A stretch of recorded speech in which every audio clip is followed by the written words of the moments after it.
bahasanya. Silakan Bapak. Bismillahirrahmanirrahim. Alhamdulillahirabbil alamin. Wa bihi nasta'in ala umuri dunya waddin. Wassalatu wassalamu ala asyrafil anbiya'i wal mursalin wa ala alihi wa ashabihi wa man tabi'ahum bi ihsanin ila yaumiddin, amma ba'd.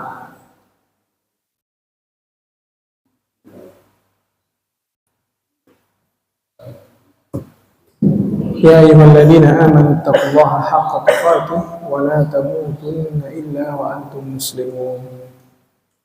Fa inna asdaqal hadithi kitabullah wa khairal hadi hadi Muhammad sallallahu alaihi wasallam wa syarrul umuri muhdatsatuha wa kullu muhdatsatin bid'ah wa kullu bid'atin dhalalah wa kullu dhalalatin fin nar.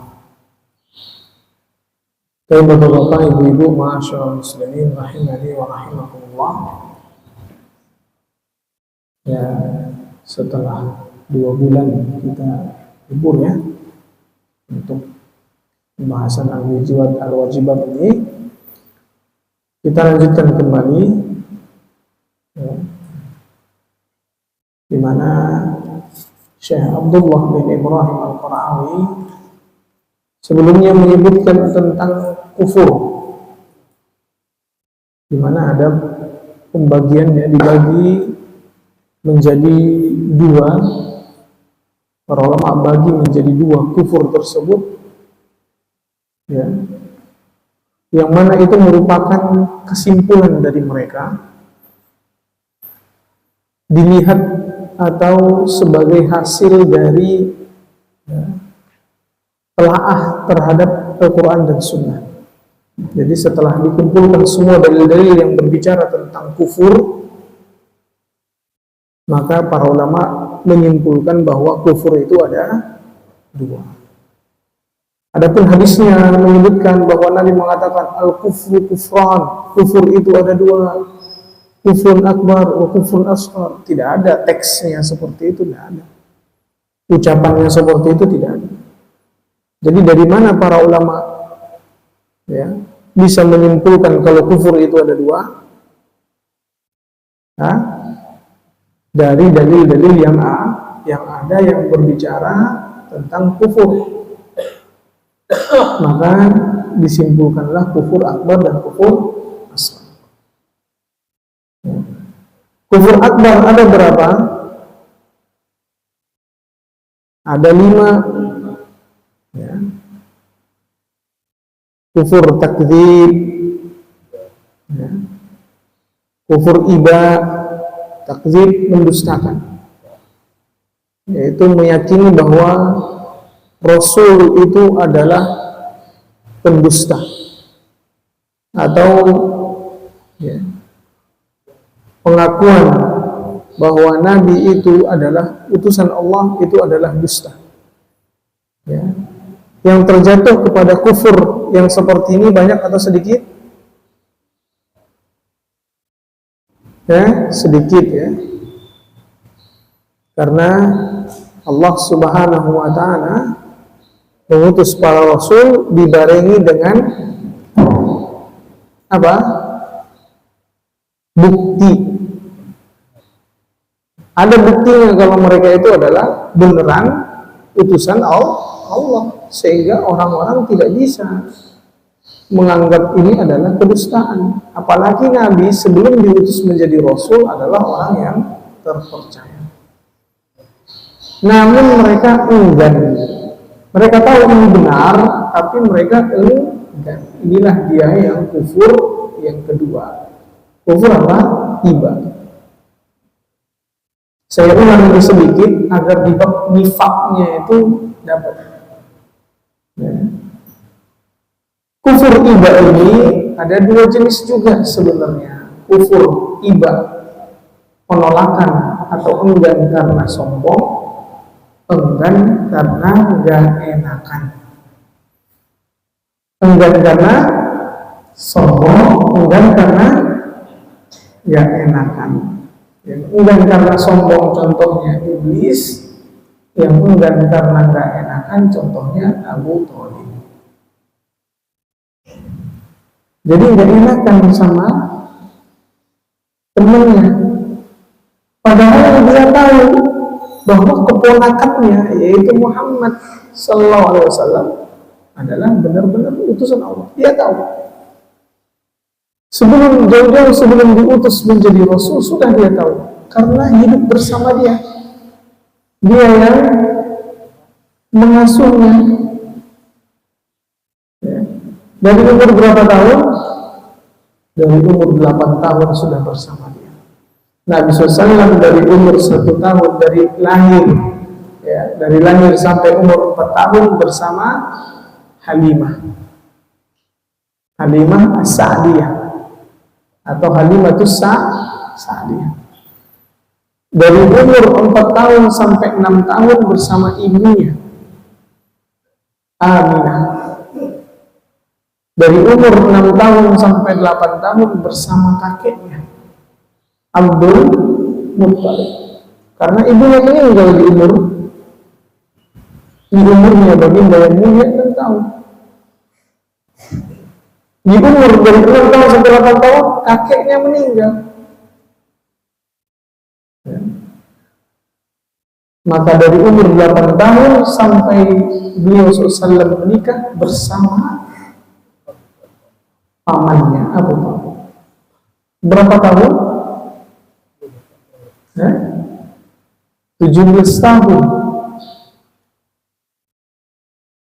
Saking lamanya nggak mungkin pamannya nggak tahu karakter Nabi Muhammad SAW. Sampai 17 tahun di rumahnya. Dia lihat ya, bagaimana keberkahan itu datang ke rumahnya. Dia termasuk yang tidak berada di antara paman-pamannya Nabi. Namun untuk makan selalu ada. Setelah adanya Nabi bersama mereka, ada. Anaknya Abu Thalib itu banyak. Biasanya kalau makan berebut. Namanya anak-anak kan, kecuali Nabi. Ya. Padahal Nabi itu di umur 8 tahun masih dianggap anak-anak. Ya. Tapi enggak seperti itu. Kelihatan karakternya. Umur 12 tahun diajak oleh Nabi berdagang ke Syam. Di Syam ketemu sama pendeta dan melihat tanda-tanda kenabian. Di perjalanan saja pun Abu Thalib sudah lihat tanda-tanda kenabian. Awan menaungi mereka, batu pohon bersujud. Ya. Maka dari situ ya, Abu Thalib tahu bahwa ponakannya ini akan membawa sesuatu yang besar. Berarti tahu nggak dia kalau Nabi itu benar-benar utusan Allah? Tahu. Makanya ketika Nabi SAW mendakwahkan Islam, dibela nggak sama Abu Thalib? Tapi karena nggak enakan, akhirnya tidak masuk Islam, kufur. Inilah yang disebut dengan kufur karena enggan. Enggannya karena nggak enakan. Ya. Kalau iblis sombong, merasa lebih baik. Ya. Makanya dakwah yang hak ini yang paling banyak menolak itu karena 2 sebab. Dakwah yang hak. Ya. Orang ketika mendengarkan kajian yang berisikan Al-Quran, hadis, gak ada yang bisa nentang. Gak ada yang bisa mengatakan bahwasanya itu adalah kesesatan. Hatinya itu pasti mengatakan ini adalah kebenaran. Tapi mulutnya, enggak, saya nggak terima. Ini nggak sesuai dengan masyarakat, nggak enakan. Karena dia udah ada di komunitas teman-teman, dia nggak enakan. Kalau dia duduk di sini nanti, dia nggak enakan. Atau dia sombong, menganggap ini kan kebanyakan orang-orang pendatang. Ini kan kebanyakan orang-orangnya baru hijrah. Kemarin dia itu begini.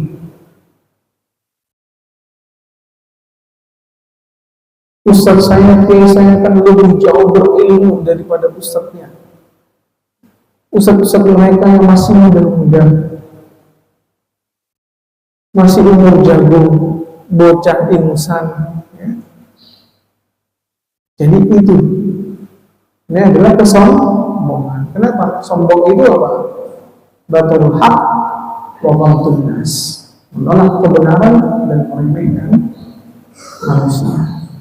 Yang ketiga, kufur syak, ragu. Dia belum bisa memutuskan apakah Rasul ini benar atau tidak, agama Islam ini benar atau tidak.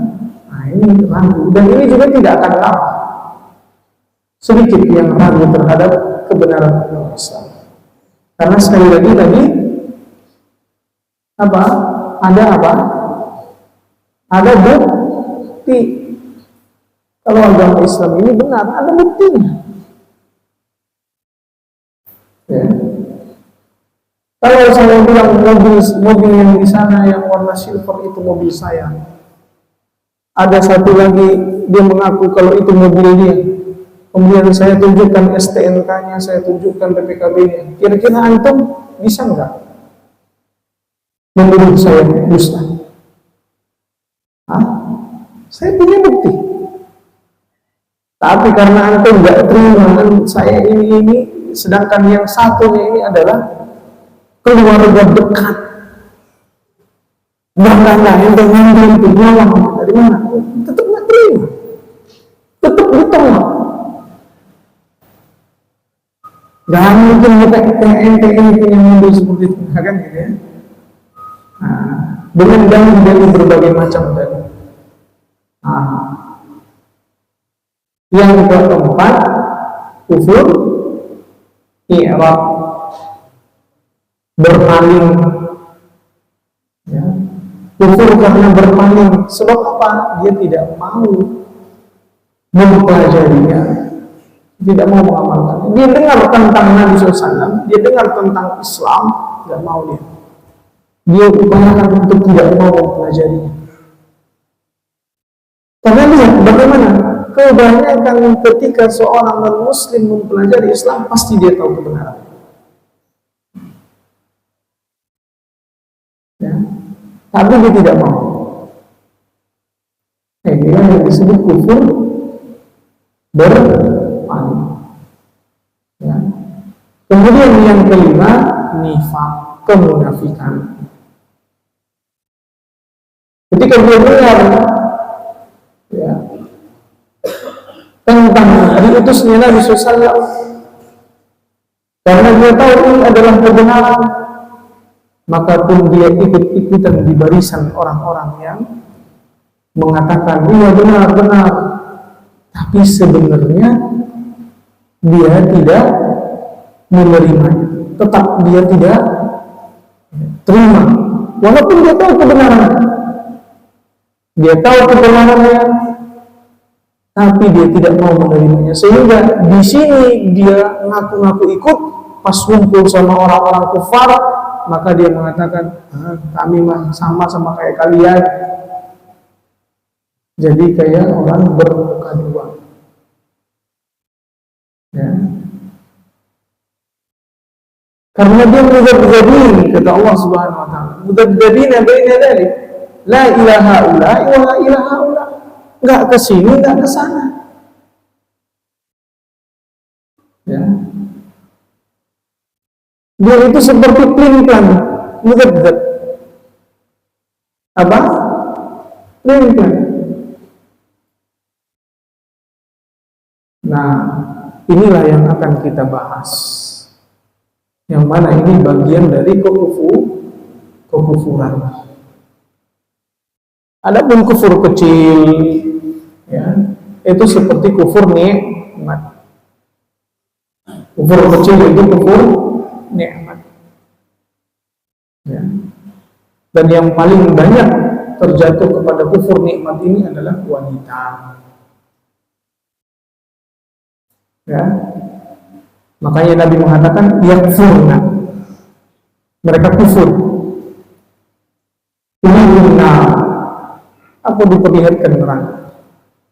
Faida aksaru ahliha an-nisa. Ternyata kebanyakan penghuninya wanita. Yakfurna. Mereka kufur. Nabi mengistilahkan dengan kufur. Tapi bukan yang dimaksud di sini kufur akbar. Karena ketika para sahabat menanyakan, yakfurna billah, mereka kufur kepada Allah, yakfurna al-ashir, mereka kufur kepada suami, yakfurna al-ihsan, mereka kufur kepada kebaikan. Nah, makanya para ulama menyimpulkan, oh ini bukan kufur besar, karena Nabi mengingkari kalau ini kekufuran kepada Allah. Tapi berarti ini masuk kategori kufur apa? Kecil, dosa besar. Karena seakan-akan Nabi SAW mengatakan ini sampai saja kufur dari Islam.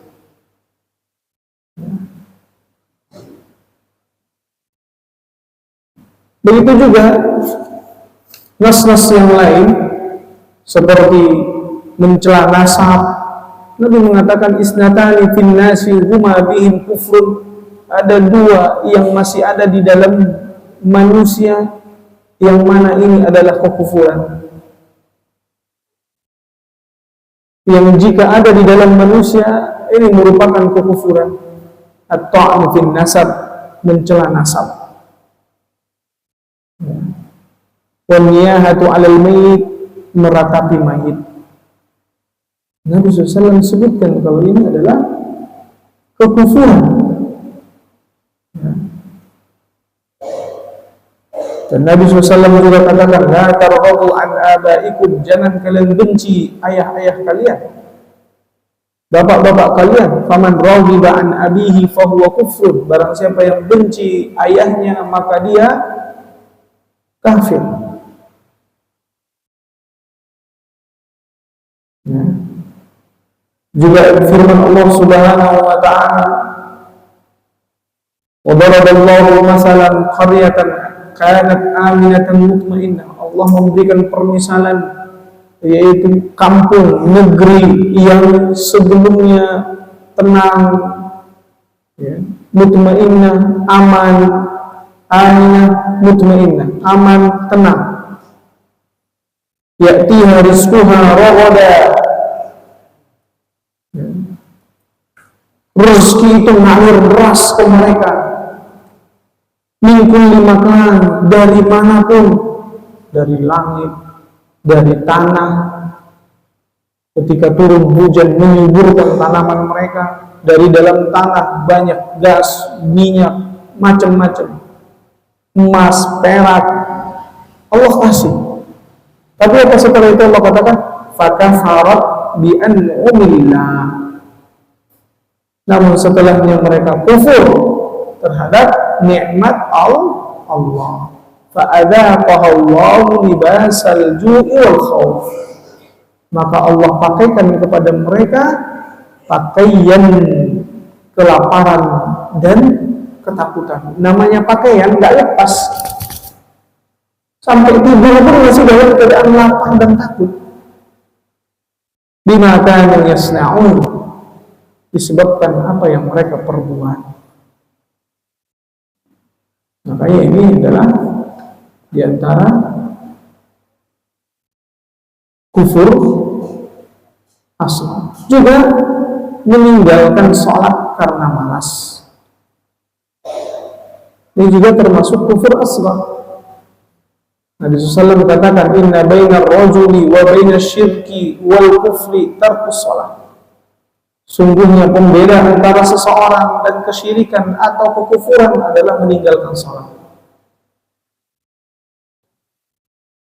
Jadi kalau seseorang meninggalkan sholat, dia yakin bahwa sholat itu wajib, tapi dia tinggalkan karena malas, ya, karena sebab lain yang bukan keyakinan bahwa sholat itu tidak wajib. Kalau dia tinggalkan sholat dengan keyakinan sholat tidak wajib, kufur akbar. Walaupun kadang dia sholat tapi dia yakini bahwa sholat tidak wajib, kufur akbar. Makanya Abu Bakar memerangi orang-orang yang nggak bayar zakat, karena setelah meninggalnya Nabi mereka meyakini zakat tidak wajib. Karena keyakinan mereka diperangi oleh Abu Bakar. Begitu juga kufur asghar apa? Berhukum dengan hukum selain Allah. Ya. Sebagaimana Allah Subhanahu wa taala katakan, "Wa man lam yahkum bima anzalallah fa ulaika humul kafirun." Dan barang siapa yang tidak berhukum dengan apa yang diturunkan oleh Allah, maka mereka itu adalah orang-orang kafir. Ibnu Abbas mengatakan kufrun duna kufrin, yang mana ini kufur tapi tidak keluar dari Islam. Maka para ulama menjelaskan yang bagaimana kufur yang berhukum dengan hukum selain Allah dan tidak keluar dari Islam, ketika dia berhukum dengan hukum selain Allah dan dia tidak meyakini bahwa hukum Allah, dia tidak meyakini bahwa hukum selain Allah ini lebih baik daripada hukum Allah. Dia berhukum kepada selain hukum Allah ini karena hawa nafsunya. Dia tetap meyakini bahwa hukum Allah lah yang terbaik, hukum Allah lah yang menjadi solusi untuk umat. Tapi karena keinginan untuk menumpuk harta atau keinginan hawa nafsu, jabatan dan yang lainnya, maka dia pun mengambil hukum selain Allah. Tapi kalau dia berhukum dengan hukum Allah, dengan hukum selain Allah, dan dia meyakini bahwa hukum selain Allah ini lebih baik daripada hukum Allah, kufur akbar. Jadi harus dibedakan. Kapan dia kufur asghar? Saat dia meyakini hukum Allah lebih baik. Kapan dia kufur akbar? Saat dia meyakini hukum selain Allah lebih baik. Seperti tadi sholat. Kapan orang yang meninggalkan sholat kufur akbar? Kapan Pak?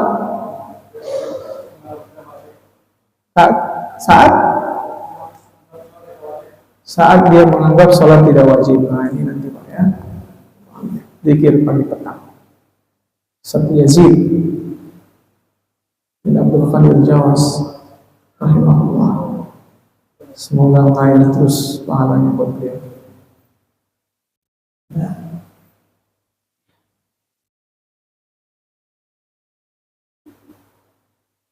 Subhanallah, sosok ustaz yang benar-benar mengayomi muridnya, ya. Yang bahkan bukan murid yang sekolah atau belajar langsung dengannya pun di majelis ilmunya atau mungkin di pondoknya, tapi beliau selalu memposisikan seperti anaknya. Ya. Saya tidak ikut kajian beliau rutin, saya tidak menuntut ilmu di majlis di sekolah beliau, di mahat beliau, tapi kalau ketemu ya, beliau nasihati seperti anaknya. Mungkin ketika di saat itu kita kaget, terkadang kita heran sampai seperti ini nasihatinya.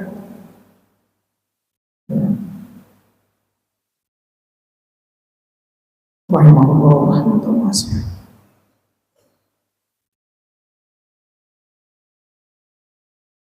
Nah,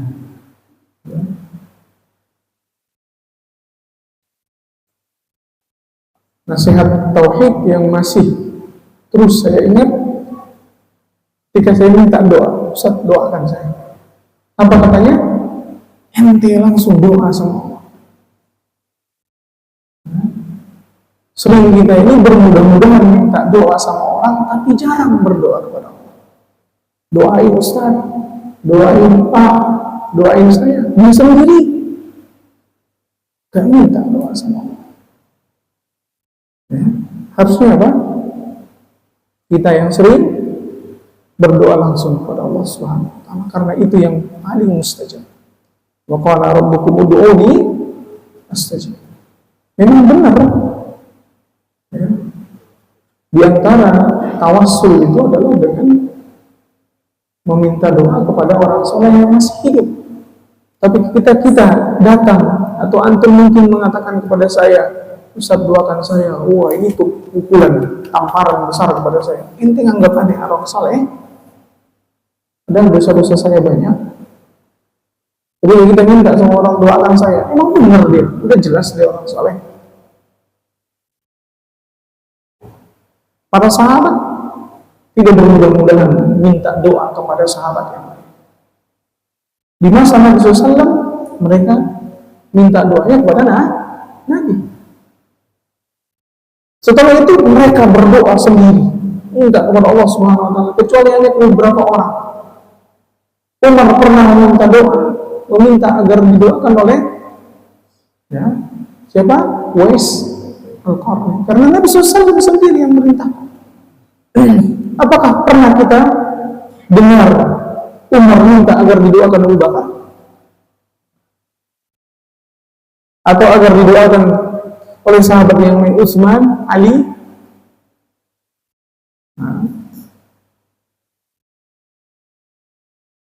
Juga pada saat paceklik mereka meminta agar didoakan Al-Abbas, pamannya Nabi. Karena di masa Nabi pun Al-Abbas sering dimintai oleh Nabi SAW untuk berbicara karena kefasihannya berbicara. Nah, jadi itu tadi terkait apa? Kufurnya. Maka kufur akbar dengan kufur asghar ini harus benar-benar dibedakan.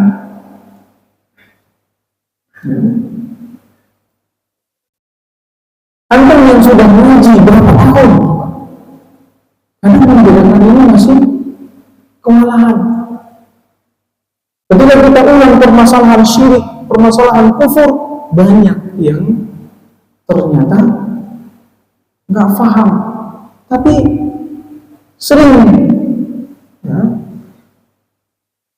dianggap bahwa kalian ngaji tauhid, sampai kapan ngaji tauhid? Nggak berubah. Ya. Ekonomi kita nggak berubah, negara kita malah makin terpuruk. Ya. Sampai kapan ngaji tauhid? Ya. Sampai mati. Karena coba kita introspeksi diri kita. Kita kadang yang sudah merasa Ustadz kayak saya ini, ngisi kajian bukan antum, masih langsung disemprot sama Ustadz Yazid terkait tauhid. Ya. Jadi apalagi yang di bawahnya. Jadi kalau kita ulang pelajaran-pelajaran yang sebelumnya tentang kewajiban, perkara tauhid semua.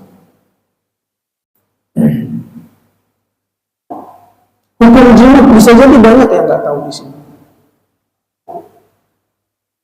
Apa hukum jimat?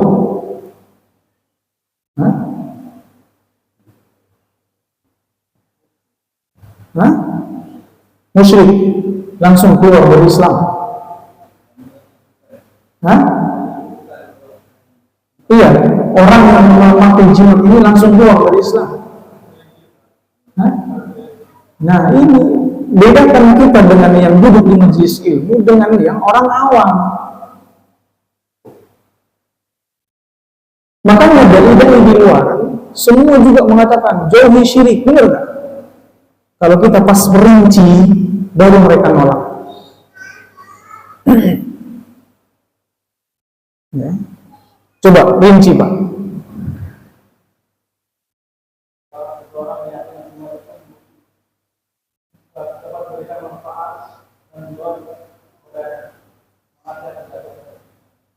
Syirik apa? Syirik akbar, ya. kalau jimat itu yang bisa, dia meyakini bahwa jimat itu yang bisa memberikan manfaat dan mudarat kepadanya,